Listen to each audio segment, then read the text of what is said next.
let the dogs out. Like, ooh, let the dogs out. Ooh, ooh. Off the Hook, airing on offthehooksports.com. Your home for real news, real opinions, and what really matters about Tennessee athletics. Always available on Apple Podcasts, Spotify, Stitcher, Google Play, TuneIn, iHeart. Like, share, follow, subscribe. Always available wherever you find your favorite podcasts. Well, there was quite the game that was played on Saturday. Good morning, everyone, as we're with you each and every weekday at 8:30 on the nose. She's Amanda LaFratta. I am Dave Hooker.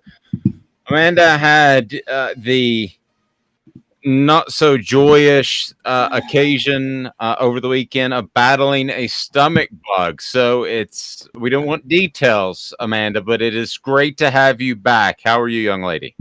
Thank you. I am doing much better and a few pounds lighter. So that's great. You didn't need to lose a drop. In the end, Thanks. Would you rather have the head cold sinus stuff or the stomach stuff? Because the stomach stuff typically for me is 24 hours and I'm done. The head stuff lasts for 8 to 10 days for me. I'm not a stomach person. I cannot. Nope. I can't. I would rather have like COVID I had it, and I'd rather have it again than a stomach bug. I hated a stomach bug.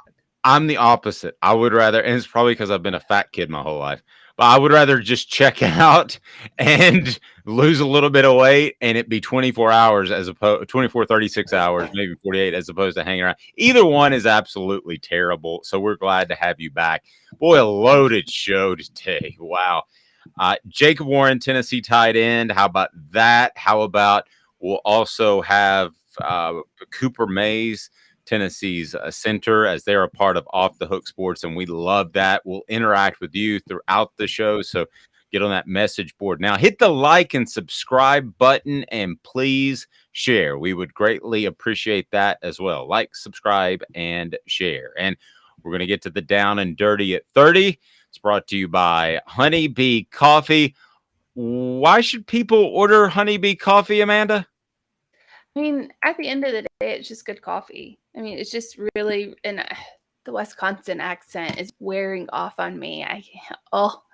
It's just good coffee. It's 5% of our top 5% beans of the world, veteran owned, all that stuff, but it's just good coffee. It absolutely is fantastic coffee. Like I've said before, I'm not a coffee drinker at all, except when I go to Honeybee. And then I'm a coffee drinker, and I've got a couple of meetings there this week. So they've got local locations, but they also in Knoxville. But you can order online and get the beans, grind it yourself, and it's absolutely phenomenal. So let me just open this up with your thoughts on the game, Amanda, because typically we visit after the game. But again, Amanda under the weather, so I haven't heard your thoughts on the game. We've texted back and forth, but haven't really spoken. What did you think about the game, the way Florida made a run? Just give me a 20,000-foot view of your thoughts. So 20,000-foot view, I thought the game was well played, well fought. The Tennessee came out looking a little sloppy. A lot of drop passes, missed, receivers, stuff like that, missed tackles. Anthony Richardson played the game of his life. I don't know where he came from. That is not the Anthony Richardson that we've seen at all this season, not even against Utah. So the fact that he played to the best of his ability and Tennessee still pulled out that victory, it seems like they rallied around probably, say, the end of the second, start of the third, rallied around to get it done. And it was really impressive to see Tennessee actually, with Pitt, they finished the game, but to finish the game soundly. And I know at the end it was Florida did the onside kick. A lot of that's just luck. I mean, a lot of it's just luck. You can't tell where the ball's going to bounce. But did they get to him? Yeah, they did. Did they take him out? Did Florida win? No. So all good. Yeah, it got scary. And if you followed Tennessee, good morning to you, Garish. Check out El Chico there on Merchants Drive. Let's talk, by the way. And if you follow Tennessee, you know there's an opportunity for heartbreak at pretty much every turn. And I couldn't help but think, I mean, I don't have a BVS, which is battered Vol syndrome. I don't have that, but I did talk to Jacob Warren about that. I talked to Cooper Mays about that. The mentality that something bad is going to happen. And it was hard not to think that way, given the recent, and by recent, 15-year history as the game came down to the final moments and you had a failed Hail Mary attempt that would have won Florida the game. I mean, it doesn't tie it. It's a W, no matter the extra point. So that would have been absolutely disastrous. But the fans you talked to over the weekend, and again, I know you were locked up a lot of it because you're ill, but the response was just tremendous. I thought that to get that monkey off of Tennessee's back, one win in 15 years, first since 2016, and Amanda, at the end of the day, Tennessee now, I think, can hang with Florida moving forward, barring some sort of coaching change or something like that. If Josh Heupel goes somewhere else, but let's assume he stays. I'm sorry. I've never been, and you can vouch for this. I've never been on the Billy Napier bandwagon. I just don't get it. He was at Louisiana, and I understand that he got them to double-digit wins, and that was impressive, and that was awesome. But in the state of Louisiana, those kids don't want to leave. They are more loyal to their state in recruiting than any other state in the union by far. So if they can't get into LSU because they're not quite good enough, they're going to stay close to home. That's why the La Techs of the world over the years have been good. And I thought Billy Napier made a bunch of questionable decisions. I thought that Billy Napier was aggressive on fourth down, and I like that. But to call a timeout at the end of the half into the first half, when it seemed like Tennessee was just going to maybe let the clock run out and go to half, and instead it turns out to be a 99-yard drive. And Jimmy Himes wrote about this on offthehooksports.com. So they take it down the field. Tennessee gets the ball to start the second half, and then they score again. And then if you're Florida, you're suddenly in a big hole. You mentioned Richardson. He did play the game of his life. And listen, it's probably because Tennessee's defensive backs. I mean, and their mid-level coverage from the linebacker position. I just don't think they're very good there. I don't think they're very good there at all, Amanda. I don't know how it gets better anytime soon. No, I don't know how it gets better either. Just practice, I guess, makes perfect, as they always say. But you're right about Billy Napier. I do not understand the love for him. I mean, he went for it on fourth down and in Tennessee and their own territory. Like, how do you do that? Like, and several times. I thought for 1 second that they didn't have a punter or something. Like, it got bad. That's just terrible coaching. And I understand that they picked it up and all of that, but one turnover on downs and then game's completely different for you. Why put yourself in that situation? Yeah, and I think he believed that he had a short roster compared to Tennessee. I think for one of the few times in the series that Tennessee had better talent, and he knew that, and he wanted to be aggressive. I respect that. And most of them worked out for him. But there were a couple, the one you mentioned in particular on his own end around the 30-yard line that I just thought was absolutely stupid. That made zero sense to me. And it doesn't, and I say all this, and for those that have followed any of my work, I don't say this in retrospect. I'll tell you how I felt at the time. There are a couple I thought, yes, I understand you going for it and being aggressive, but there are a couple more that just made absolutely no sense to me. So it was a very historic day for Tennessee, and of course beating Florida, and congratulations to those guys. But the down and dirty at 30 is also brought to you by Pedigo of Chattanooga. Pedigo of Chattanooga is absolutely unbelievable. You can go rent a bike or buy a bike and know that you have service right there. And I'm talking about mechanical service too. If you order one online, an e-bike that is, you are not going to get easy service. You're going to have to ship stuff around. It's not going to be fun. So Pedigo, Chattanooga, and you can tour around and you don't have to wear yourself out and worry about parking and all that good stuff. So Trevor says, my one critique for my Monday morning armchair quarterback comment, put your dang foot on their throat and go for the first down on that last drive. I don't hate that necessarily, but yeah, I didn't really have any issues with Tennessee's coaching so much as I just felt like that maybe they got a little bit complacent. And the thing that you can't do with this defense, and in particular the back seven, Amanda, is just expect, because your offense is so good, if you have a double digit or even a 20-point lead, you can't expect just to hold on to that, because Tennessee doesn't have the defense. They could give up 3 quick scores, just like you could make 3 quick scores.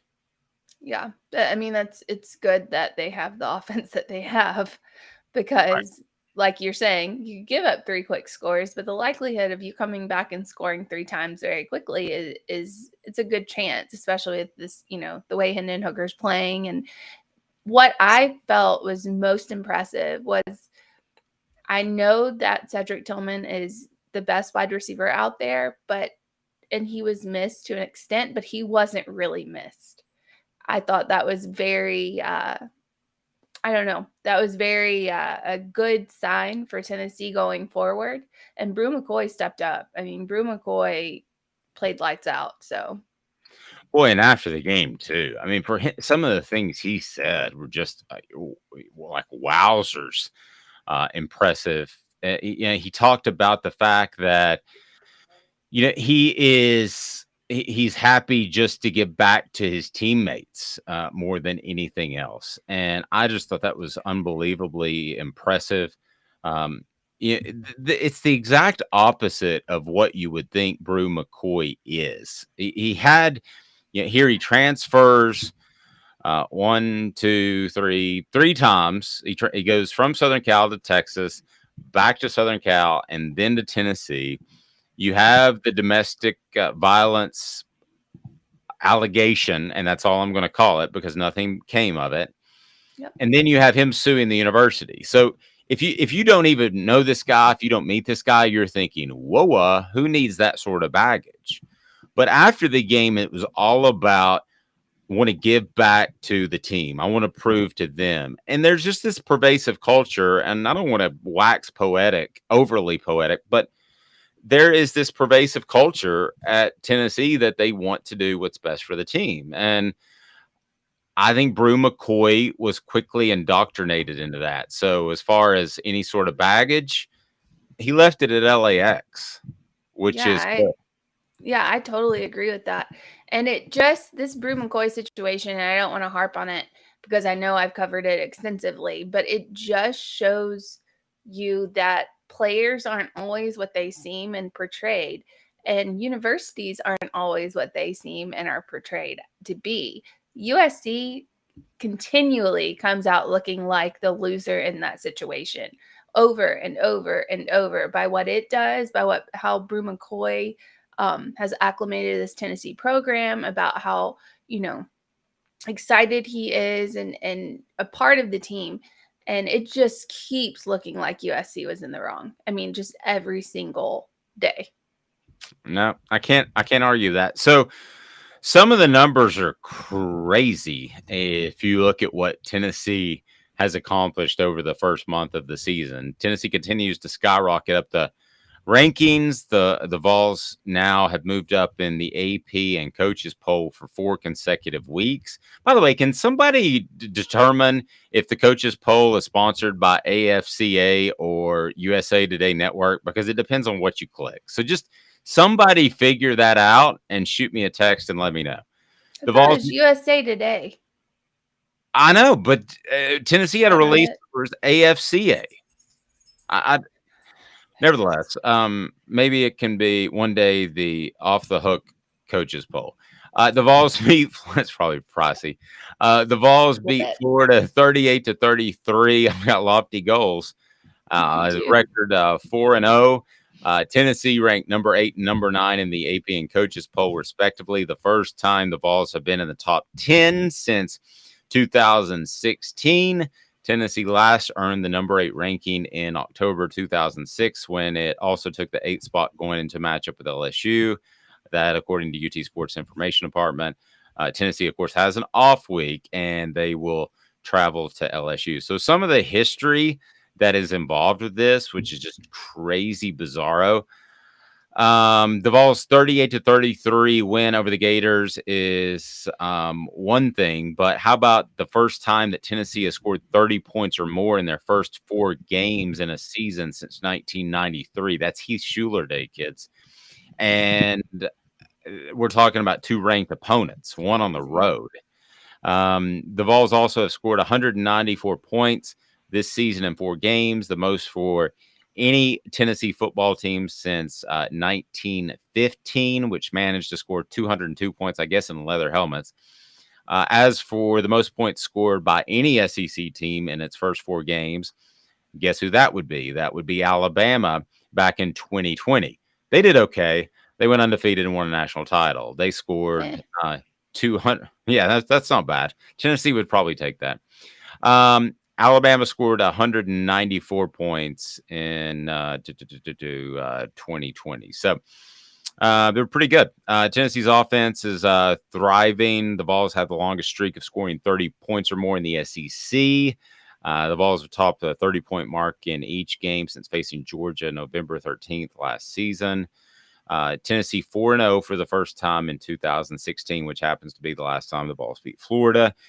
And then the Heisman Trophy talk. I knew this would happen. I woke up Sunday morning and I thought, it would be a good time to churn out a column there. And I wanted to give it some thought. And we are going to have something off the Hook Sports later today. And I'll ask you, Amanda, and however you want to phrase this, I think it leads into today's tough question. Is Hendon Hooker a realistic Heisman candidate? Absolutely. I mean, after these 4 games, yes, hands down he is. I mean, look, we can go over, and I hope we do, go over the SEC games this weekend because there's a lot of yikes kind of factors. Stetson Bennett didn't throw a single touchdown in that win at home. Like not one touchdown. So that killed. I'm sorry. I thought Stetson Bennett was going to be like the Heisman front runner after the first 3 games that Georgia played. But this 4th week, man, I mean, it was rough. So you're still looking at Ohio State, CJ Stroud. You're still looking at, Bryce Young at Alabama. People are still looking at Will Anderson, and he's killing it. Don't get me wrong. He's killing it. But after that Texas game, not so much anymore. But, I mean, Hendon Hooker's right up there. He has to be. It's the quarterback from USC. I don't even remember his name, to be honest. But USC is going to drop like a ton of bricks. But, anywho, I digress. Hendon Hooker has to be up there. He has to. I mean, I don't name a quarterback that's doing more. I can't. If Stetson Bennett wins this off a career award, it is an absolute shame. And I've got total respect for the kid. He's a walk-on. He transferred away. He came back. He won a national. It's a great story. If somebody, gave me front end on writing the Stetson Bennett book, I would do that. I would enjoy writing that book. But does he deserve a Heisman Trophy because Georgia may win another national title, even if they win 2? No. I mean, it's all about that defense last year. It's all about that defense this year. Trevor says, my only issue with the Heisman hype is I don't know if Tennessee is going to get to 10 wins or not because of the defense. I think Hendon should be in the running. I completely agree.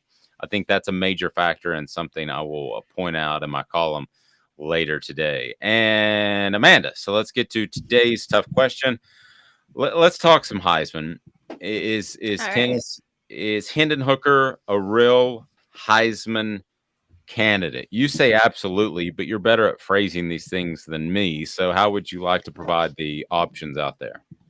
So I do want to say, before we get into that, about the Heisman writing the book on Stetson Bennett, if you want to write the book, you could write the book about Cam Newton. You could write the same book about Sure. Baker Mayfield. You could write the same book about Kyler Murray. You could write the same book about, Well, there's those guys, like I would argue Johnny that those guys, Manziel. yeah, those guys all have character issues, though. From what I've been told, Stetson Bennett's a good dude. So Oh, yeah. yeah, I mean, I'm not going to drop it. We're not going to shut down the website and me go write a book. Not that one anyway. But yeah, if he wins it on a career award, that's just an absolute shame. But it is a great story. It's just you shouldn't win it off a career award. I mean, Hendon Hooker could do the exact same thing that Stetson Bennett is doing, probably at a higher level if he played for Georgia. So how do we want to phrase this question? Okay, today's tough question.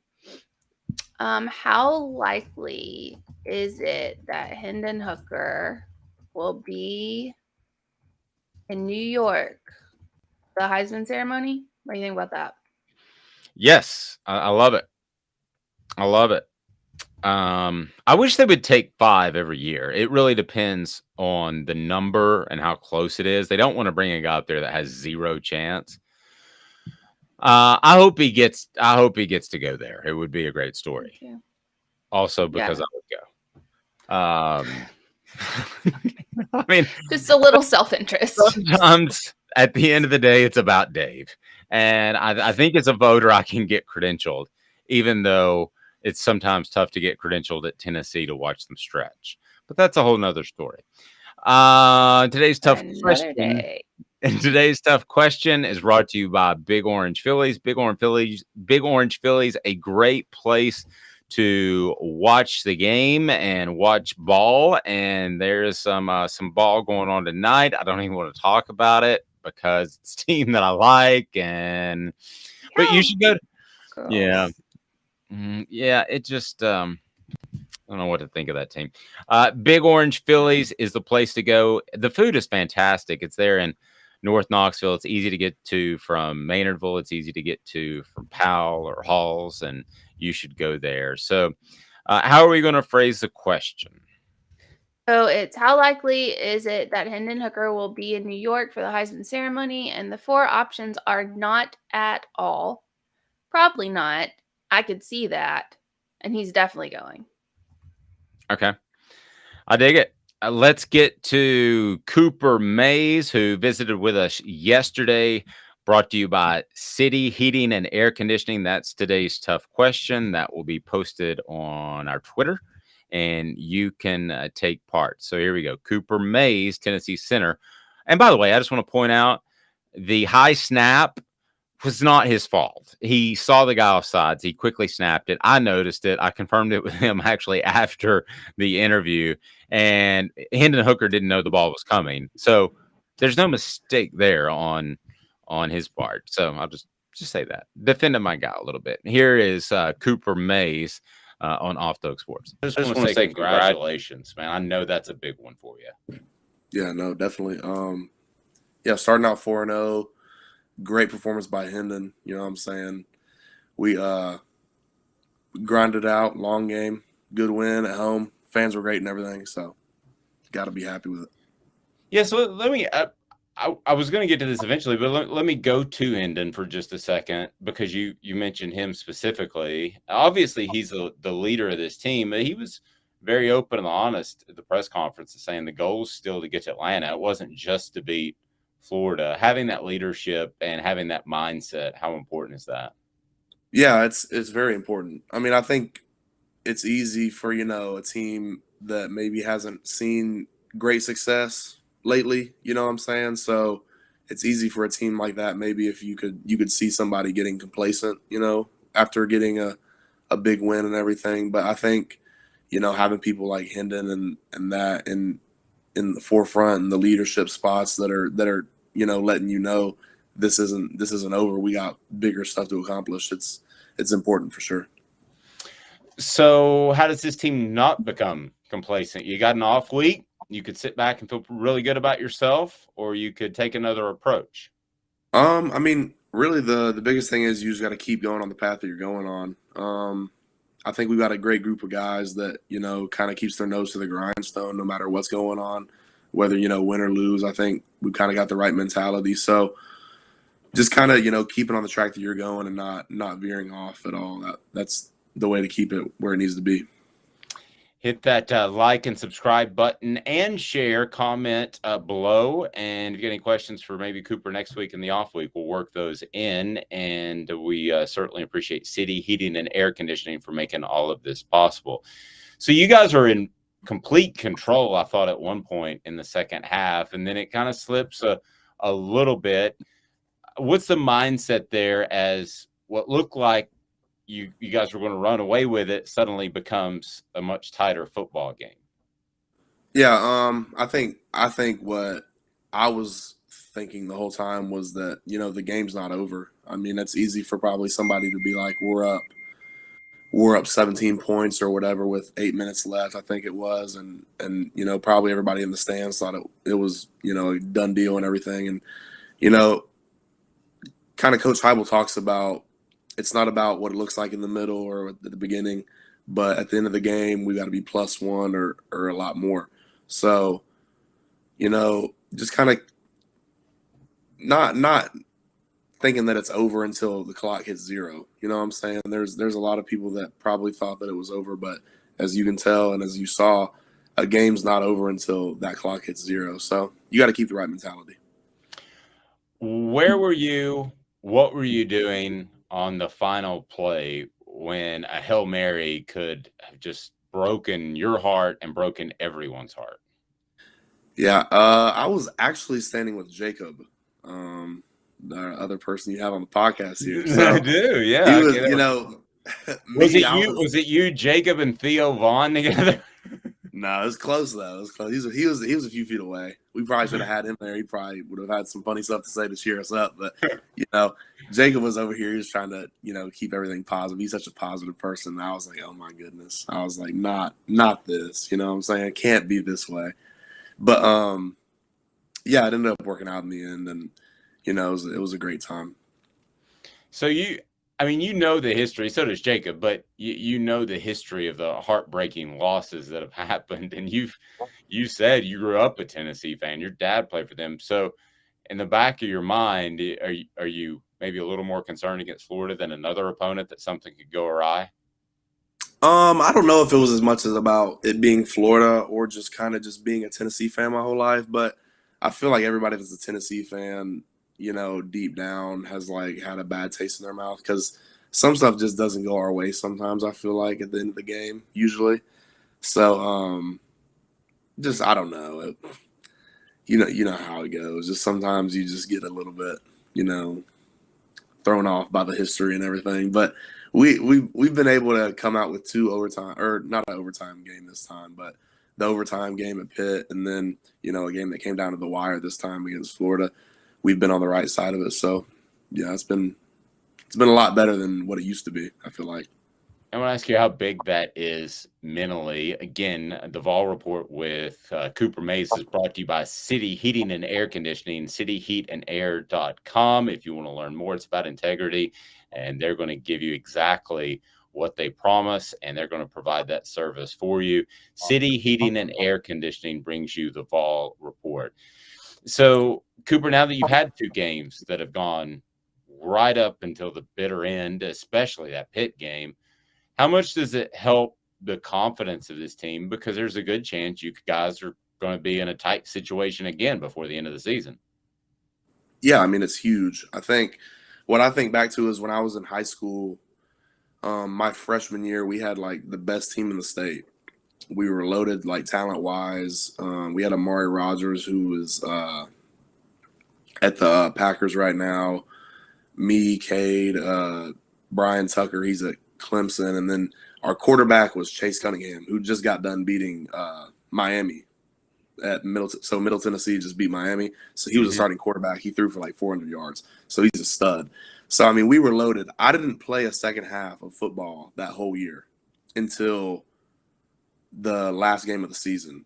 That last game we got beat, and I think a big part of that was because we were so good and we were beating people so bad that we would be out by like the third quarter, and it kind of didn't allow us to like have the opportunity to fight through a whole game.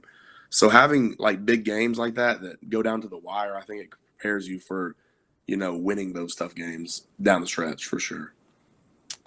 That's interesting. I could see that, and it's good to get wins with that mindset. So, what is the focus on the off week? It's a very early off week. Do you like that? Would you rather it be towards the middle or end of the year? Yeah, I guess it's a little bit early. I don't know. I mean, I'm never going to complain about an off week, but, I guess it could be a little bit later, But I think, the biggest thing is you just got to go into it and practice the right way, get guys healthy that need to get healthy, and, get good reps in, and just not take it as a week off, if that makes sense. Okay. Gary Viles here. I want to personally invite you to North Knoxville's newest sports bar and restaurant. It's Big Orange Phillies, located in Black Oak Center. And yes, folks, it's happening in Halls. Big Orange Phillies offers family-friendly environment with homemade meals and the best deli-style subs around. Billiards, darts, jukebox, shuffleboard, and cornhole, and a full bar. We also offer valet parking on weekends and during special events. We even have a covered back patio. It's happening at Big Orange Phillies. We want, we need, and we appreciate your business. Hi, Mike Davis here with City Heating and Air, reminding you to always dare to compare. Our team provides quality local heating and air service, installation, and maintenance across East Tennessee. We use only the best equipment like American Standard Heating and Air Conditioning for your residential, new construction, or commercial needs. Honesty, dependability, and customer satisfaction have been the cornerstones of our business since 1961. City Heat and Air. Dare to compare. This is Al's Dish Barbecue Supply, so come on in and see all the different rubs and sauces we have, plus a complete line of Green Mountain grills. Don't be overwhelmed. We have plenty of help so you can produce the best barbecue and amaze your family and friends. Barbecue is America's food. We'll do what we can to bring you all the best products. We're Al's Nest Barbecue, where Chattanooga goes to grill.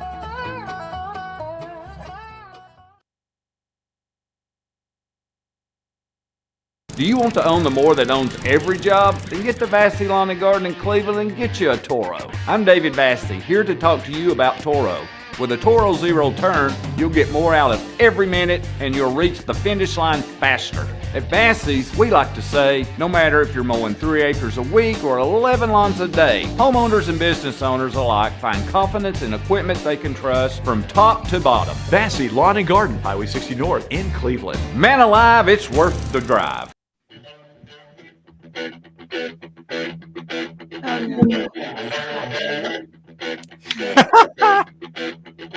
Got me again. Please allow me to introduce myself. It's a mix. It's a mashup. It's a little Stones, a little Led Zeppelin, a little Run DMC. I don't know what the H this is. Welcome back to the program. Joined by our bi-weekly guest, which can mean every other week, but it can also mean twice a week. I learned that because I had to look it up one time. It is Chris Landry of LandryFootball.com, who he was all over it, really.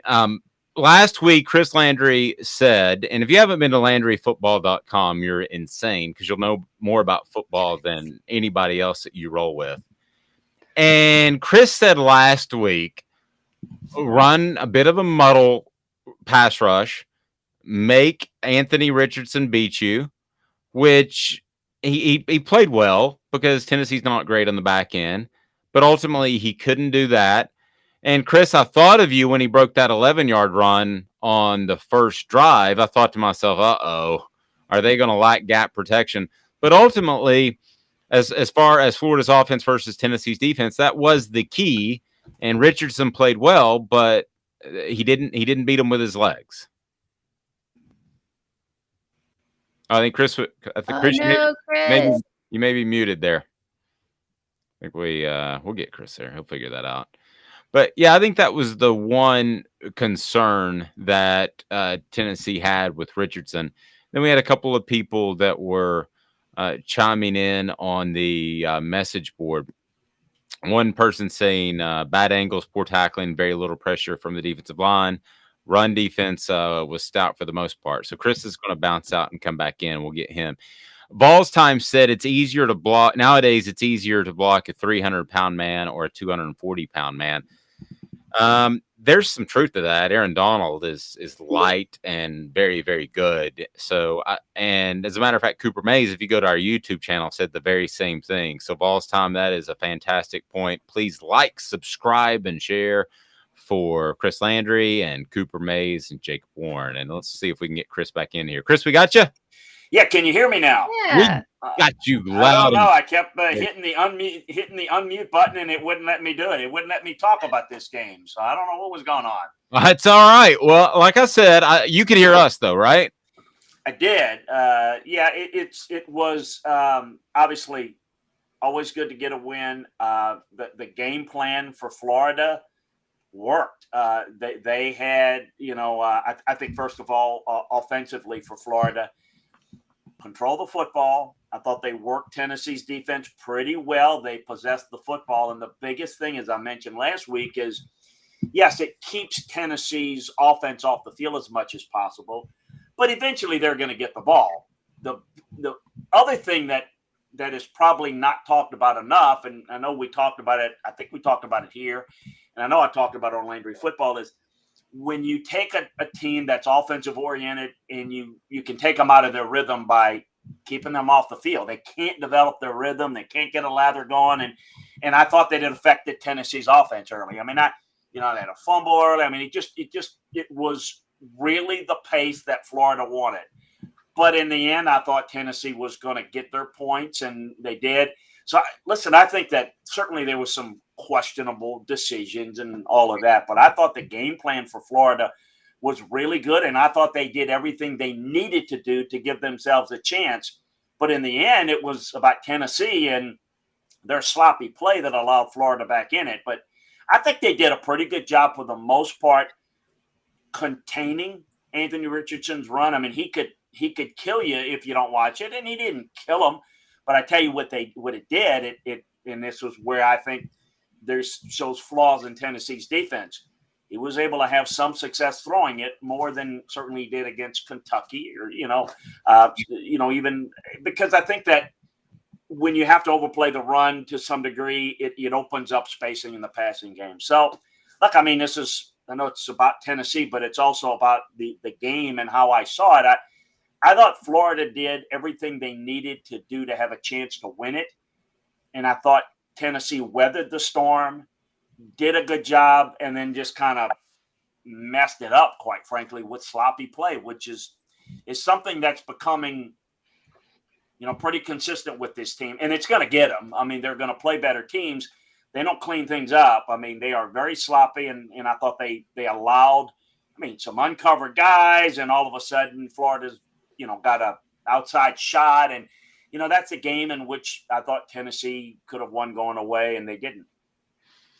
Yeah, I want to get to Daniel's question, but along those lines, somebody texted me, we'll see if this team's overly confident. And I said, well, I can tell you they're overly confident. However, that doesn't mean they're not going to beat Florida. And maybe if the Pitt game wasn't a reminder they need to clean things up, then the Florida game will be. Daniel said, would love to know Chris's thoughts. Should our offense and defensive play calling drastically change to protect a win? Chris and I have talked about this actually since May, Chris, that Tennessee has to develop a 4-minute type of offense. I thought they tried to a little bit maybe in the second half, but it really didn't stick. Yeah, this offense is not going to change. As long as Josh is the head coach, this is what he wants. This is what he likes. I just merely talk about what I think in terms of the overall, not this year's team per se, but I think going forward, if they're going to be an elite team, they're going to need to be more balanced. They're a good team. And again, I've said it before, it's an 8-4 team that's got, a 9-3, maybe 10-2 schedule. So, and I think they're on pace for that. I thought this game got a little, as I said, a little dicier. Look, I think here's the issue. It's not play calling. It's focus. This team is built around their offense, and their practice is built around their offense. Everything, the recruiting is built around their offense. So I know they recruit defensive players, but they need to me, if they're going to take that step, they're going to have to be a little bit more complimentary ball. I don't know that right now they have the talent to do that. Quite frankly, they need to help their defense as much as possible. But right now, they got to score a lot of points to win games. That's their really only chance because they've got a pretty mediocre defense. And people evaluate defense on, well, they held this team to so many points. And, oh, boy, that's not necessarily good defense. It's the low point outage, but it's kind of like Ole Miss. Everybody was talking about how great their defense was. Well, they hadn't played anybody, and I kind of said, look out, Tulsa can throw the football. Tulsa scored a whole bunch of points on them. So I think that basically good offenses are going to give this Tennessee defense some trouble, and I think that Tennessee's path to victory is going to be with their offense, explosion. Going forward as a program, I think it needs to be modified, but I don't think it's going to change, certainly not this year. I think they are what they are. They're fun. They're exciting. But I don't want to be the wet blanket type thing. But, one thing I do warn is I get this a lot is because now you're getting the national media saying, oh, man, they're top 10. Man, look out. Tennessee's a good team. They're nothing special. They're a good team. And they can be a great offense that's tough to handle. And they are dangerous in a given game, but they are a good team, and that's the way I would keep it. And I think as the expectations go up, Dave and Amanda, is, okay, look out. Now, but look, boy, they're the best chance to beat Georgia.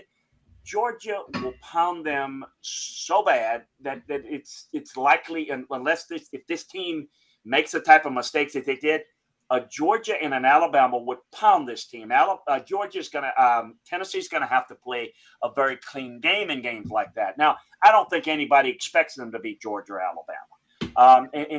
But I think that in order to beat LSU on the road and to beat Kentucky, which they normally do, you've got to clean things up. It's not doom and gloom. It's just a lot of things that need to be cleaned up because that's not a very good team that they beat. Florida is getting a lot of credit for, boy, they played a lot better. Yeah, they played a lot better. They played much better than they did against Kentucky. Kentucky's got a better defense than Tennessee. And so they did work many open guys. There were a lot of open guys running free for Florida. And I think a better offense might have taken advantage of it. So, look, that's the coach in me. I don't it's not a negative thing. It's just when I watch it, I see things and I say, well, where can it get better? And I think I'm assuming, and I'm pretty sure that Josh feels the same way about it. I want to tell you about my realtor. My realtor is Andy Mason. Andy Mason is in North Knoxville, but can handle all your real estate needs throughout the area of Knoxville. It's a pretty simple concept. The best service, the best prices. How about that? Andy Mason. Just Google Andy Mason Real Estate or go to andymasonrealestate.com. Amanda? So do you think Tennessee can clean up these mistakes? Chris, do you think that they'll be able to do that? Or do you think that this is going to take a couple of years or getting in, like you said, the depth, all of that, getting in those players to be able to really make this defense something that's comparable? No, I think they can clean a lot of it up. I mean, I think that the talent level, that certainly is only going to come in recruiting, and they're going to have to, as I've said before, if you're going to beat teams that are recruiting in the top 5, you're going to have to recruit in the top 5, and they're not doing that. They're recruiting well, but they're not elite there, but they're good.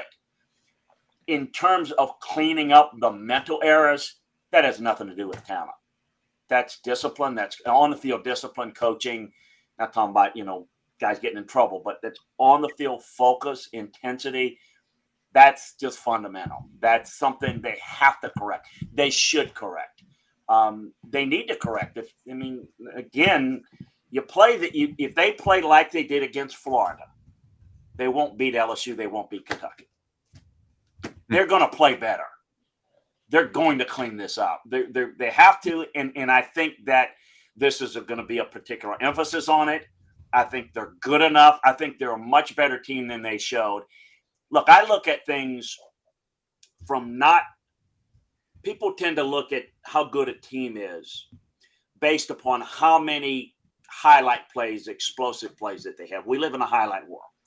But when you get into the minutiae as a coach and as a scout to the film, the best teams, it's the plays you don't make, not the plays you do make. A lot of people can make plays. It's about the plays you don't make. It's about the dumb mistakes that you make, the cleanup on special teams.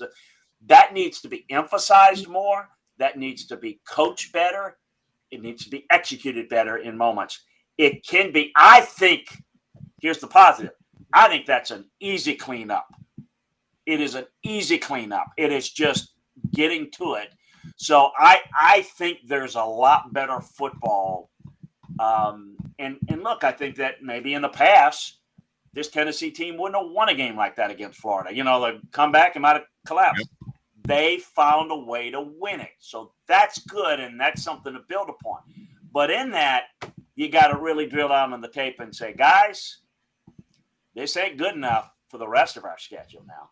We've got to play cleaner football, better football in those pivotal moments. Now, the defense getting a lot better, Amanda and David, there's going to be limitations to that, and that limitation is due to the fact that you've got some younger guys, some newer guys, quite frankly, guys that are not as talented in the secondary, and they're going to have to work through that.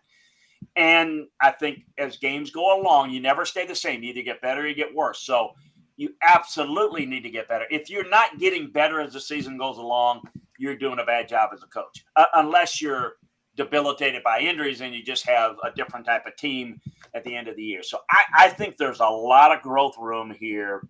And I think there's a lot of positivity to take from the game off of the fact that you were able to get certain things done. But remember, winning a game is not all about the team that wins it. It's relative to who you plan and what their abilities are.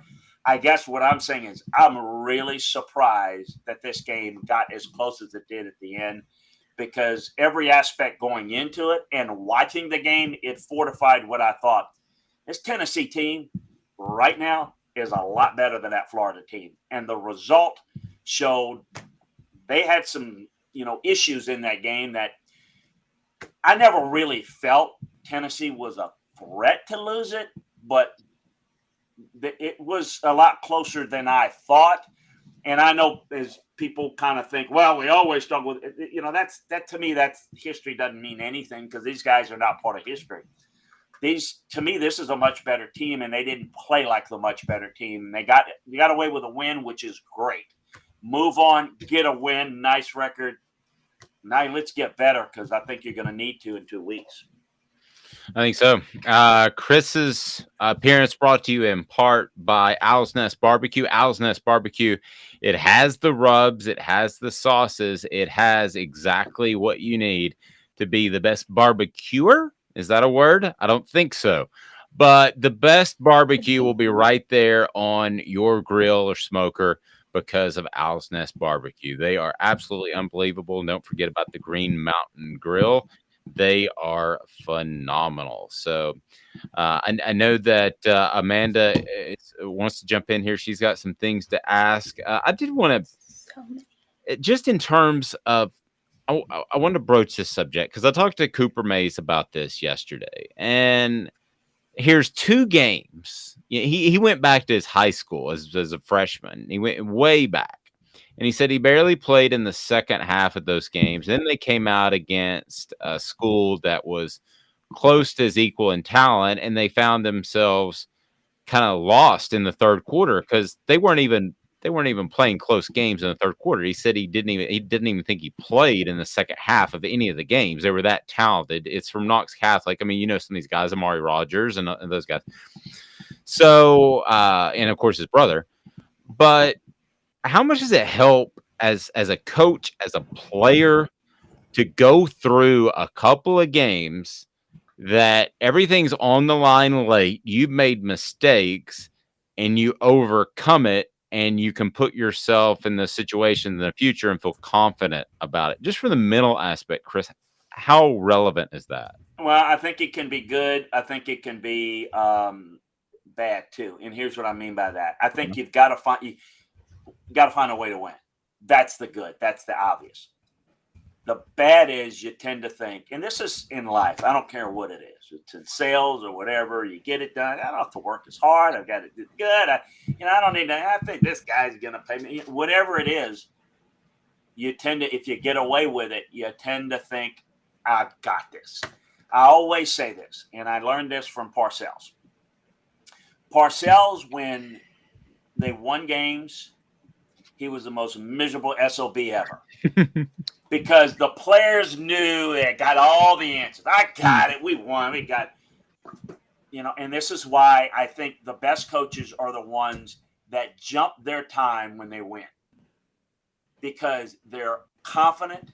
They don't listen. They got all the answers. We won. We're all that. Everybody's telling them they're great. They all now watch TV and are on social media. You beat the Gators. You did this. You 4-0. You yada yada. You go get Georgia. You can kick Alabama's ass. And I mean, just all that stuff. You're great. What you need is to get in a situation where sometimes when you lose, man, they're like all sitting in the front row. Give me the answers. Well, what did I do? Well, the answers were the same ones when you won the game the last week. Just you didn't focus on it. You didn't have as good a practice this past week, did you? No, why not? You didn't get in that extra lift. You're 10 minutes late. What's 10 minutes late? It's those things. So I think it's how you deal with it. And quite frankly, it's in a nutshell is why Alabama is Alabama. Because that's what Nick is. Nick is a miserable son of a gun after you win. And he will rip you apart in the film room about what you can't do it. And I don't care that we won 50-3. You didn't play to your standard. You let everybody down. And, and I think a lot of times, that's what separates them. Not everybody everybody should be excited about a win. But as a coach behind the scenes, you better make sure that your team is getting better because you never stay the same. If there's one thing I say that, I would encourage everybody to listen to 100%, players never stay the same from week to week. Either get better or you get worse. And it's the same with every other opponent. So it's how much you get better. To me, that's going to determine how good this team can be. And then relative to the other teams that are getting better, I think those things are appropriate. So I want to shift a little bit to the SEC. Yeah. So we saw some games this weekend. And I know I saw some games because all I did was sit on my couch. So with that being said, we have the constant back and forth, Alabama, Georgia, Georgia, Alabama. What do you take away from this Georgia win where Stetson Bennett didn't throw a single touchdown? He did throw an interception, but not a single touchdown to the Golden Flashes. What do you take away from that win and then Alabama's win against Vanderbilt this weekend? Or we can even compare it to Alabama's win against Texas. What do you just your takeaways from this whole weekend? Georgia has been dominant and they played sloppy. They kind of had that. They didn't play to quote unquote their standard this past week. Is it going to affect them going forward? Probably not. But knowing Kirby, and he's got a program that very much like Alabama's, it mirrors it. He's going to look at that and say, guys, look, we didn't do this, we didn't do that. This is not the standard. And you know what? You can't play down to your competition because, and here's the reason why I say, because people will say, well, what's the difference? Because it's habit forming. If you know what, we're up by 40. I don't have to play great technique on this play. I got this. Guess what? When you need to play perfect technique in a game that's a 7-point game in the SEC championship, You need to do it right all the time. And if you don't, that leads to problems. So I think they'll use that to spur them on to play better, because you know what? Georgia is now just like Alabama, because all their fan base is like, oh my God, did you see that? I had somebody on the show tell me that's the worst Georgia performance they've ever seen in their life. I've been watching it for 50 years. I'm saying, really? You haven't really watched Georgia? I mean, it's obviously an overreaction because they didn't do all the things that people expected. And that's kind of where the Alabama fans are, right? Alabama was methodical against Vanderbilt. What I saw out of Alabama was they started to get their receivers. Again, you see them a little bit better. Again, Vanderbilt's not good. In fact, they're really, really bad. But that's what I get out of those games. One didn't play well, one did, but both are going to take that going forward, and it's why they're the two premier teams in the league. They have the premier talent. They have the premier coaching. They play complementary ball for the most part, and they get better as the year goes along. So everybody in this league, that's the challenge. Can you match that, or can you do something to close the gap on those guys? Right now, there's really not a gap. There's really not closing of the gap. There's a huge gap. A shout out to our Murfreesboro peeps that are watching. All right. Absolutely. How about that win, huh? How about that win for the Murfreesboro Middle Tennessee Blue Raiders beating Miami? How about that? Not beating them. I mean, they spanked them. Yeah. Did you see that coming at all? No, heck no. I mean, you got to be kidding me. Now listen, I'm not a buyer into Miami. I thought Miami was very overrated going into the A&M game, but no. And Middle Tennessee has got a really good program. Rick has been there for 17 years. He's done a great job. Outstanding coach. And they've had really good teams in the past, and they've put these type of games together and upsets. But with all due respect, I did not see this. This was a Miami. What an absolute cluster. It was a disaster. I mean, they just played really poorly, and Middle Tennessee was just ready to go ahead and just take it to them, and they did. Yeah, I mean, they really, really did. So you talked about Vanderbilt, and let's shift that into Kentucky, because I know Vandy played Northern Illinois, beat them by 10. Kentucky played Northern Illinois this week and beat them by 1 score. So what do you – and I know that for some reason, I feel like this season is definitely like a love triangle for a lot of teams. It's like this team beat this team, this team beat this team, this team beat this team, and then this team came back and beat the first team. So it seems like it's very crazy. But what do you take as just a fan looking at, the final scores? What do you take with this Kentucky win? Yeah, the transitive property never really plays out, because when you play them, where you play them, the motivation when you play them. I mean, certainly Miami comes off to speak of that after the A&M game, and they're down, they weren't ready to play, and they got their butts kicked. They played again, who knows. Kentucky did not play well. Kentucky's not running the football like Kentucky normally runs the football. They're throwing it pretty well, though. Will Levis, got good receivers. That's the reason they couldn't control the game. And that's the one thing about them that would concern me is now they're going to continue to work the running game, because that's what they believe in. That's their DNA. That's what they want to do. So I'm curious to see how much better they get with that. But they don't come off the ball and dominate in the run game like they have before. And I think it showed up against Northern Illinois. Look, I think it's going to be an interesting game this week. Kentucky and Ole Miss. Contrast in styles.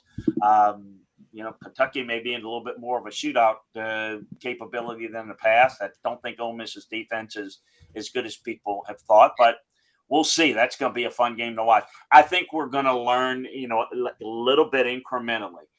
I don't, like with Tennessee or anybody else, I don't look at this game or the previous game as oh my goodness, the sky has fallen or everything is rosy. I look at it as just one step on another rung of a ladder to see where you're ultimately going to end up at the end of the year. And so I just tend to point out things that I see positively and negatively. To me, it's a lot of fun to evaluate and see the improvement of those teams. Because I remind people all the time, and last year at this time, Alabama wasn't very good. The offensive line wasn't very good. I mean, they just couldn't do a whole lot. Lucky to beat Florida, and Auburn almost beat them. LSU, had a chance to beat them, and then they ended up beat them, and then all of a sudden, they end up winning the conference championship game. How did that happen? Development through the course of the year, and that's coaching. Yes, they've got talent, but they didn't have the talent, in my opinion, that was typical Alabama talent in some areas last year. Now, I use Alabama as an example because they're kind of the gold standard, but that's with everybody. How much better are you going to get? So I'm excited to see what Tennessee and Kentucky and Ole Miss and LSU and certainly Georgia and Alabama, who I have supreme confidence in because I've seen them do it more oftentimes than not. And so I'm curious to see how this will play out going forward. So just off the beaten path just a little bit, and I've got another question about Tennessee. Southern California, USC barely beats Oregon State, and I just wonder, they're rated 7 going into the game. You said that this could be a potential upset. Are they? What do you make of this USC team in general? Well, Oregon State's really good. And they're a lot better than people know. Jonathan Smith, the former quarterback there, is doing a great job. I love their run game scheme. Chance Nolan had an okay game. Look, here's the thing that's, to me, that was a shocker. I mean, I thought they'd be more points in the game. To slow down, no one slowed down USC's offense. Oregon State did. I mean, that was really surprising. But on the other end, USC's defense, which I've questioned, and I still do to some degree, they can rush the passer. They've got good edge rushers. But a lot of it is because they're playing with a lead. And so they don't have to worry about the run. So people, so they played the run pretty well. And so I'm actually more impressed by USC because they won a game with defense and not having to score 30 points. I don't think they're like somebody's got to be that fourth team in the playoffs. Clemson took a step forward with their offense. I don't think USC's that type of team, but we'll see. Don't think Michigan's quite as good. Somebody's got to be the fourth team. We'll see. Oklahoma took it on the chin. I don't think USC is a team that could, win in the playoffs, but, I think they're good enough to perhaps make it. They're one of many. But to what I make of the team is a team that's built more around the offense, just like Lincoln had in Oklahoma. But to play that well defensively against a pretty good Oregon State team impressed me how they won it. Chris, I mean this strictly from a talent standpoint because you and I've talked. Josh Heupel gets guys open, the tempo, the play design, all of that. I mean, guys are going to be running wide open. But I just look physically at the talent level. With Cedric Tillman in the mix, which he wasn't on Saturday, is there a better group of receivers in the nation than what Tennessee can showcase on any given Saturday? Ohio State. Ohio State's got 4 guys that are first rounders. I mean, they're loaded. They may be as good as any team in the country right now. If I were to grade them right now, it doesn't matter. They may be number 1 in the country. I don't know that they're going to be at the end of the year, but Alabama, Georgia are the best teams in the country, and there's a big gap. Ohio State has a group that's deeper and just as good, and a quarterback that's even better.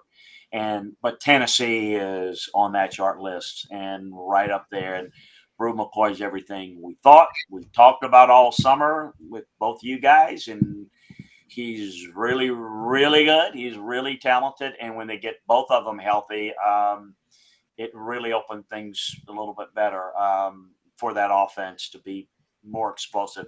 And that, again, is going to be their big chance against a Georgia and Alabama. How do you pull that off?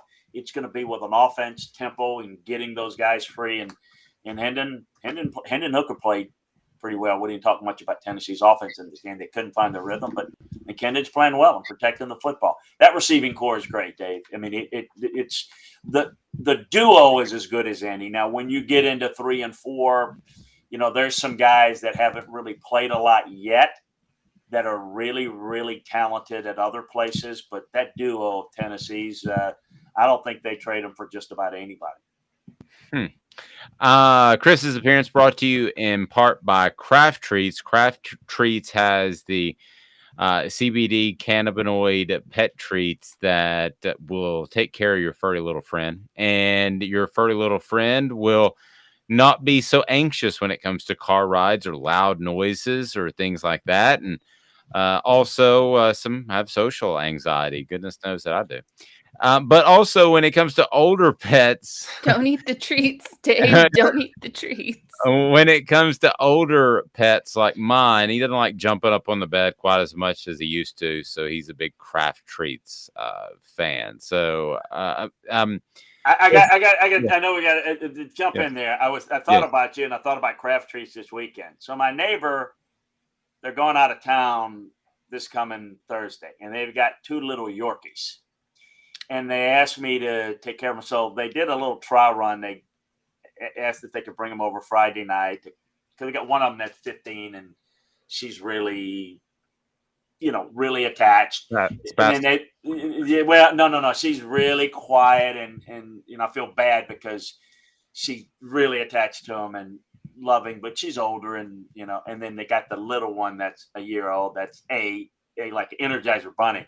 So they brought them over, and I'm watching, Syracuse and Virginia and doing my work. And I was actually, a little bit later, I was going to do a taping for us, Dave, for the Off the Hook Sports YouTube channel, which you can catch our stuff in. And I'm doing it in the little one, Maggie is, and so I go, they give little treats. And I said, well, I should use the Craft Treats to calm her down. I kept thinking about that. And I gave her the treat. She took the treat, and this was it. She went hide the treat, and she came back for another one. She wanted Madeline's treat. So I said, boy, you Euro and Jesus. So anyway, I've got them this weekend. So I'm thinking I need to get some Craft Treats because the little Maggie it's going to be a whole lot to handle. She's just jumping and all over the place. So anyway. I can hook you up. It's good to know that Maggie's a saver then. Chris's appearance also brought to you in part by Zool Beer Company. Zool Beer, great panoramic downtown view of Knoxville and worldwide award-winning craft beer. That's Zool Beer Company. Go to zoolbeer.com, XUL beer.com. And by the way, Ben's saying that he the owner of Craft Treats, saying that he will send you the chill pills. So we're gonna get you. We're gonna get you some. Yeah. And Amanda needs more too. So we're gonna get the chill pills out to you guys quickly. And Ben, my dog needs some too. I don't mind paying for them though. So, Chris, so you mentioned Hendon Hooker, and we really didn't get to him. By the way, news just breaking that he was awarded. Let me look that up really quick. That he was. Just it was the Reese's Senior Bowl. What was? Have you seen that? Okay.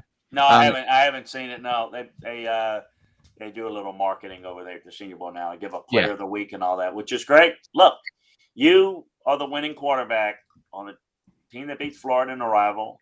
It was not a lot of good games in the SEC this week. Schedule wise. Yeah. That was the premier game. So look, he deserved it. In fact, I was looking at my grade sheet. I'm not done with the film grading, but he graded out better than anybody in the game for me. I thought he did a really good job. Just outstanding. McCoy and Small did a really good job. I well deserved of whatever award he gets this week's performance. Wow. So he graded out the highest of everybody on Tennessee's team this past week for me. Wow, pretty strong. So he has been selected as the Reese's Senior Bowl Player of the Week, which I've got to ask the old commercials. Is it the chocolate or the peanut butter, guys? What makes Reese's so great? Peanut butter. I don't know. The peanut butter?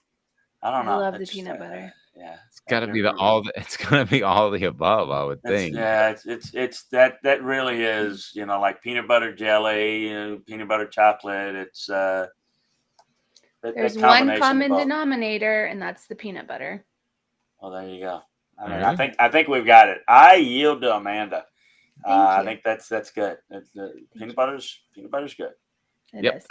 Chris, great stuff. Go to LandryFootball.com. Check him out on our YouTube channel as well. We'll have some recruiting breakdowns as that never, ever, ever stops. So have a fantastic rest of the day, Chris, and I will talk to you very shortly. We'll do it. Thanks a bunch. Appreciate it, Thank Amanda. you. Dave, take care. Go to Landry Football to know more about your favorite football team. LandryFootball.com. He is fantastic, and he does bring you, or he's a co-host, I guess I should say, of Chalk Talk. And Chalk Talk, of course, brought to you by our fine sponsors, one of which is Craft Treats. So I highly encourage you to go to crafttreats.com, and your pet will greatly appreciate it. And Vols Automotive Group, man, Vols Automotive Group there on Callahan. It's all about integrity. That's where you should purchase your next vehicle. If you need service, that's where you need to be. That's Vols Automotive Group. So, Amanda, we had today's tough question, and it was about Hendon Hooker and the Heisman Trophy. So if you can reset that for everybody that may want to take part in the chat board, they can do that. By the way, Trevor's saying Reese's never gets complacent, do they? Well, I mean, you kind of can if you're Reese's, because you don't really need to mix things up. Sometimes it's just right. I mean, they have the trees, they have the hearts, like the trees around Christmas, the hearts, they're making football. I mean, they're going all out. But if you want me to do the today's tough question, you have to tell people to like and subscribe. Yes. Because they need to like and subscribe for more today's tough questions. And share. Share to your friends and even people you don't like. Okay. So today's tough question was, what is the likelihood that Hendon Hooker will be in New York for the Heisman ceremony? Not at all. Probably not. I could see that. He's definitely going. Those are your 4 options. So right now, I could see that is leading with 48%. Probably not a second. I think that's just that Vols. What is that? The beaten Vol syndrome? What did you call it? Battered Vol syndrome. Okay, so the BVS. Probably not with 35%. He's definitely going is third with around 10% and not at all with 6.5%. If you go to Craft Treats, use the promo code Off the Hook, and you will get 20% off for just typing that in. And again, it's absolute quality. You know that with Craft Treats. So coming up, we will have, how about a little message board bingo, and we will also work in Jacob Warren. I think we'll have times. Jake Warren, Tennessee tied in.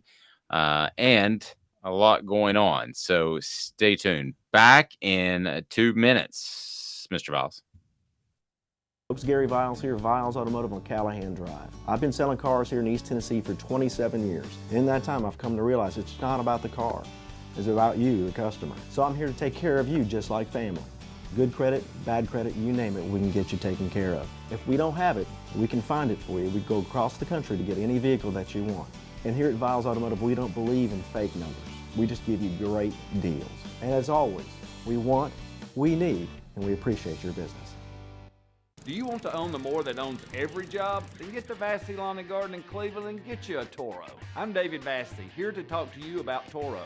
With a Toro Zero Turn, you'll get more out of every minute and you'll reach the finish line faster. At Vassy's, we like to say, no matter if you're mowing 3 acres a week or 11 lawns a day, homeowners and business owners alike find confidence in equipment they can trust from top to bottom. Vassy Lawn and Garden, Highway 60 North in Cleveland. Man alive, it's worth the drive. This is Steve Rain. I own the Midnight Oil and Michelin Tire Direct service station here in Ooltewah. It's not a fancy place, never has been, but it's a clean place with clean restrooms and good folks who work here.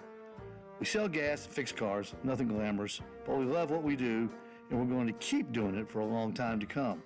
There's not many real service stations left, and that's a shame. We're the guys just like the guys back in your hometown. We'll fix your tire, change your oil, and put a new set of Michelins on your car. If you want a Twinkie, you'll just have to keep on going. Thanks for the business.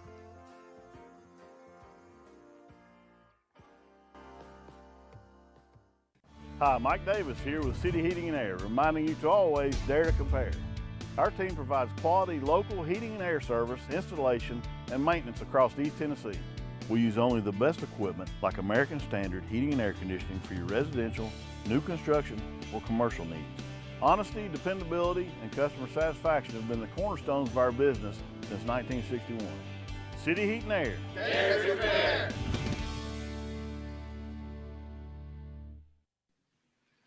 Welcome back. She's Amanda LaFratta. I am Dave Hooker, and we are going to get to some message board bingo, but we do have a little bit of breaking news, depending on if you're watching live, it's breaking. If you're watching on YouTube in a non-linear fashion, then it's probably not breaking. But Georgia's has an arrest on their hands to deal with. Amanda, what can you tell us about the Bulldogs off the field? Because bark, it ain't great. He needed some craft treats.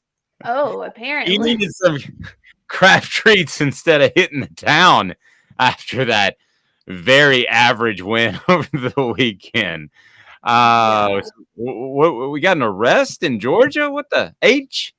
We do have an arrest in Georgia, and you're right. He did need the craft treats because with those fans just barking like crazy. But Javon Bullard, he got a DUI and was also charged with failure to maintain lane / improper driving, improper turning, a headlight violation, furnishing, purchasing, and possession of alcoholic beverages because he's under 21, not carrying and exhibiting a license on demand, and supporting a mobile device with his body.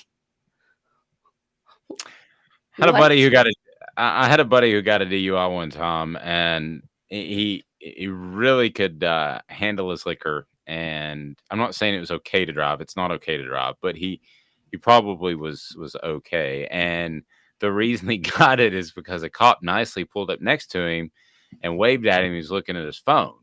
And so finally the cop didn't want to pull him over. You know, sometimes cops have things to do. They don't want to pull you over. And they eventually pulled him over and then smelled the alcohol. He goes, I wasn't even going to pull you over, but I 8 times waved at you to tell you just to put your phone down. Oh, and that's that visual awareness. Thank God your friend wasn't playing football because I'd be worried. So this kid, though, is a starter for Georgia. He's a starter. He's not just like some rando. No. He's a starter for Georgia. And I mean, that's a big deal. And we'll see how disciplined Kirby Smart is on his players, because this is not one of those allegedly or, domestic assault possibly, or just somebody came out and said, oh, he was driving drunk. Like, nope. Little rap sheet now for this guy. So I will say this for any team, Tennessee included, Georgia, Vanderbilt, Alabama, I don't care who it is, there needs to be a person hired by the SEC, because we can't try. I used to say the NCAA 10 years ago, but I don't even think there is one anymore. All they do is run the March Madness, the NCAA basketball tournament. There needs to be a guy or a gal in a central location that makes all of the discipline decisions, that looks at it just like the NFL does. There is a conflict of interest when your own player gets arrested. I mean, you have a lot on your mind in terms of putting together a team week to week. Are you really going to make the right and just decision? A lot of times not. I've seen players, and everybody knows I covered Philip Fulmer for a long, long time. I thought there were several occasions that he was too lax on punishment. There was another occasion that I thought I give him credit for, that I thought he was incredibly hard on somebody, kicked him off the team for an inappropriate comment to a high school student wearing one of the private school mini skirt things. But turns out the guy had a lot of baggage that I didn't know about at the time. So when he was like immediately kicked off the team for saying something inappropriate to a young lady, well, she was underage too. But I thought, wow, that's a pretty drastic response. Well, it turns out there were a lot of other issues, and this was the final way to just scooting him on out the door. Trevor said, David, Amanda, do you both think that having Tillman out will help Hooker survey the field? More options, even when Cedric returns. He had a tendency to look towards Tillman a tad too much. Trevor, I hate to let you down on this one, buddy, but I don't think that has a big effect. I think that it gets more receivers involved, but I think this is a one side of the field offense. It's designed that way. It's not that Hooker's supposed to go out there and look off safeties. It's that he's supposed to make a read and throw to that side of the field. I believe that he knows 99% of the time which side of the field he's going to throw to. And that's why his head doesn't move. So I don't know that it necessarily helps in that regard. I think it helps them get more game chemistry. I can certainly dig that and go in that route without a question. The mattress place, man, if you need to lay down after the stress of that game on Saturday, then you need to lay down on a mattress from the mattress place. The mattress place is phenomenal. They are just within a couple of miles of downtown.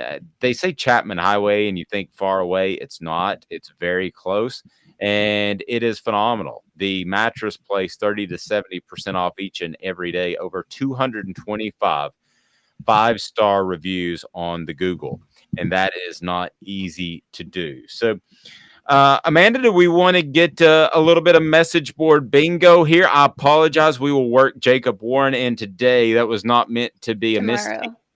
Or tomorrow. That was not meant to be a mistease. But if you want to hear the entire interview, what can you do? Go on YouTube and like and subscribe and share to your friends and to the opposite. Just share opposite fan bases. Just here. Florida fan bases, just tag them in everything. Just relive this moment. Well, and actually, I meant to mention this with Chris like 3 times, but this show moves so fast, it's difficult to do.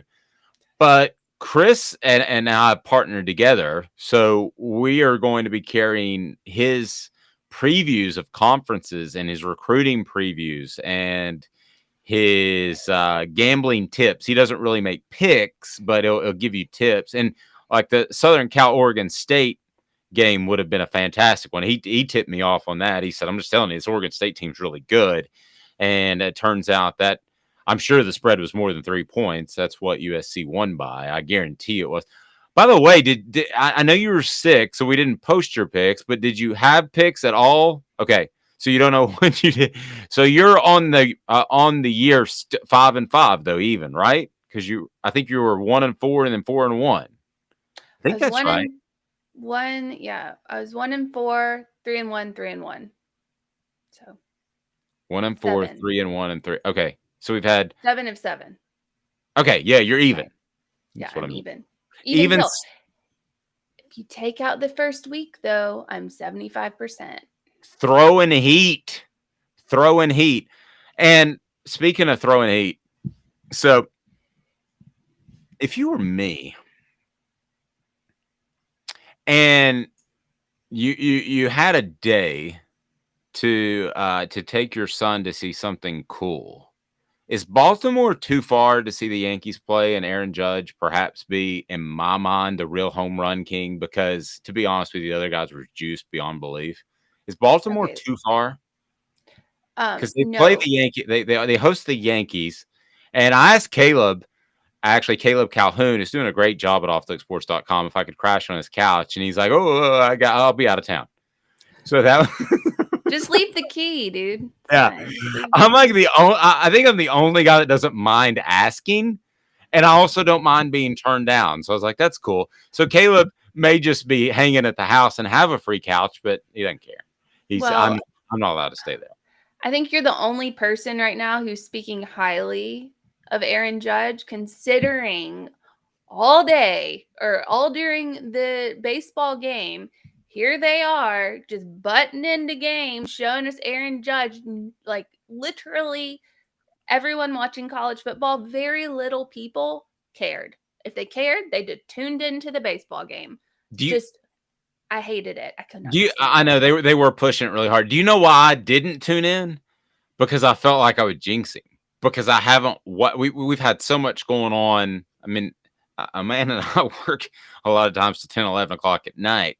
And I've had so much going on. I don't think I watched a Yankees pitch. So I felt like if I tuned in that he definitely wouldn't hit one. I knew it was going on. And then also I'm a college football geek. So there's no way I was going to tune away from that. But it's time for a lot of power, Dave. A lot of power you hold in just your viewership, apparently. Yeah, the last time I saw the Yankees play, and I still have the picture on my Facebook page, we were down the third baseline. Just incredible tickets in Atlanta, and that's when they were terrible. I think we paid like $30 a ticket. It was me and my wife. And Jeets, as I call him, that's what we call him, because we're tight. Derek Jeter comes over to catch a little pop fly foul ball and gives us a wink. And I was like, given his history, I was like, stay away from my wife. Yeah. I don't want to be involved in that tree. I mean, you might get ill, and he seems to close the deal. Yeah, he seems to close the deal for the most part. All right, it's message board bingo. Your opportunity to win shirts. My wife's like, can we get those shirts shipped out by somebody else? Because she's been shipping out a lot of shirts. So you can, we're only going to have time probably for one or two, maybe three. But so I want you to go ahead and tell me who is the message. What is the message board that this message has been posted on? Did I say that right? How about like, subscribe, and share? Yes, who's the fan base? Who's the fan base saying behind this message? What fan base is behind this crazy, crazy message? All right, message board bingo is right now. We are the Super Bowl for 8 dwarves. Every few weeks, some QB or running back plays the game of his life because he's been thinking of this game for a year. Really does get old.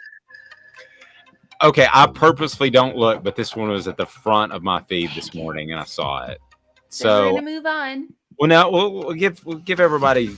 We'll give you like 15, 20 seconds if you want to guess. Daniel says Tennessee. Daniel, come on. You're not the Super Bowl of dwarves. Daniel. Don't chide, Daniel. I'm sorry, but the Super Bowl of dwarves. What? Oh, speaking of what the H, what's Theo Vaughn doing at the game? That was bizarro. Did you saw the Gatorade dump, didn't you? Yes, I did. Is there a way that you can pull that up on your end? I mean, I can try. Okay, Trevor's not as if you don't have a lot going on. Trevor says Georgia. Is it Georgia? No, it's Oklahoma. Oklahoma. Yeah, okay. Because they're in the conference of crap. Basically. There's one message board on here. I laughed out loud. And I can't repeat it because it just can't. But I saw it and laughed out loud. Yes. Daniel said quarterbacks ball out on us all the time. Well, there's a lot of truth to that, Daniel. True. That's true, all right, let's try to give away another shirt. Okay. Most likely Grimes as a dark horse. I'm okay with both and not thrilled with either. If we were smart, we'd go get Stoops or Ryan Day and drop $10 million in their lap. But we are this team, so we'll drop $6 million on Freezer Grimes and declare victory. Okay, well, I think I know who this is. Ryan Day is not leaving. I mean, they practically pushed Urban out the door to give Ryan Day. Especially not for this team. Yeah. I feel pretty certain I know who it is. I'm going to give everybody about 10 seconds here to post. Trevor says Auburn. Yes, Trevor. Very good. Now, I was going to go Nebraska. So that's funny.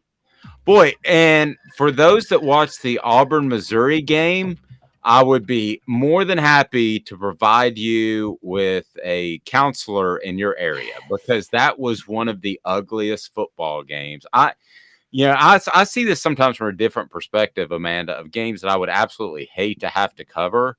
And an ugly game like that ends like that, where you have to almost redo your copy like I had to.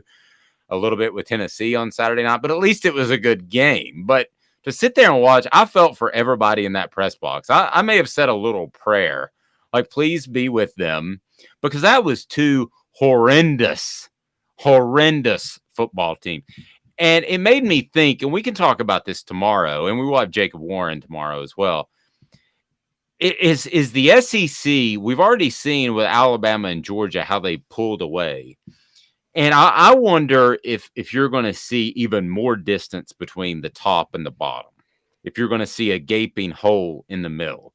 Are there going to be those respectable Kentuckys for much longer? Are there going to be those up-and-coming Tennessees? Or do you have to get in that upper echelon or get left behind? Now, Nick Saban's eventually going to retire, so that changes things. I don't think Kirby Smart goes anywhere. That's a discussion we could have tomorrow.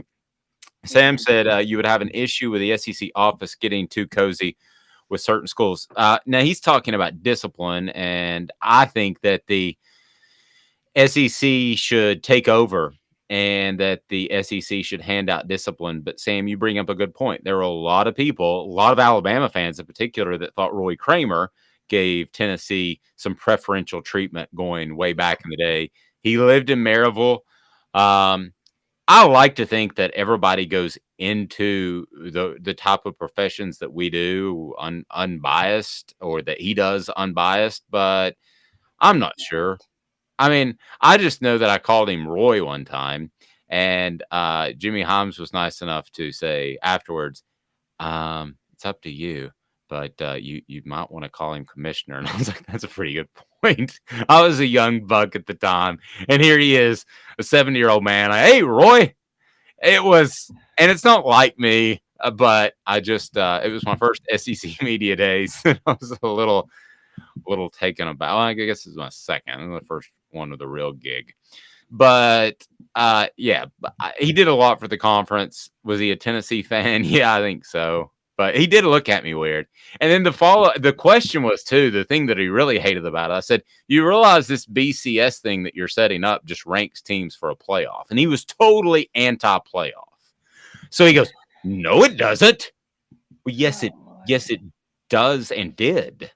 Yeah. It set up a system where you have the top 4 teams. And but anyway, Tennessee, or the SEC, has had a great run of commissioners. They really have. I mean, if you think about Slive, Kramer, now Sankey, I mean, they've had a really, really strong run of commissioners. All right, so that does it for us, kids.